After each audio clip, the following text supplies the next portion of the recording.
পুলিশের সাবেক আইজি বেনজির আহমেদের গোপালগঞ্জের Savanna eco resort and natural পার্কে অবৈধভাবে সরকারি টাকায় পয় এবং পানি নিষ্কাশন, ড্রেন নির্মাণ সহ বিভিন্ন অনিয়মের অভিযোগে অভিযান চালিয়েছে দুর্নীতি দমন কমিশন। সকালে দুদক গোপালগঞ্জ জেলার উপপরিচালক মশিউর রহমানের নেতৃত্বে প্রথমে জনস্বাস্থ্য প্রকৌশল অধিদপ্তর এবং পরে স্বাস্থ্য প্রকৌশল অধিদপ্তরে অভিযান পরিচালিত হয়।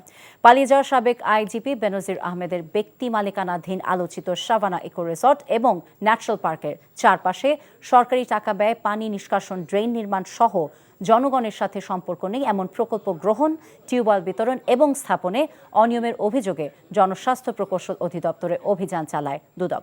পরে দুদক টিম অভিযান চালায় স্বাস্থ্য প্রকৌশল অধিদপ্তরে। তদন্তে দুটি প্রতিষ্ঠানে অভিযোগের সত্যতা পাওয়া গেছে বলে জানান দুদক কর্মকর্তা। ব্যক্তিগত উদ্যোগে তৈরি বেসরকারি প্রতিষ্ঠান, এইখানে এই সরকারিভাবে যে পানির লাইন সরবরাহ করেছে আমরা জানতে পারলাম এবং ওই সময় যারা প্রভাবশালী ছিলেন তাদের চাপে তারা দিতে বাধ্য হয়েছেন। এটাও আমরা খতিয়ে দেখবো। এই সংক্রান্ত রেকর্ডপত্র সংগ্রহ করেছি আমরা, সেই রেকর্ডপত্রগুলো পর্যালোচনা করে আমরা হেড অফিসের প্রতিবেদন দিব এবং আইনগত পদক্ষেপ গ্রহণ করব।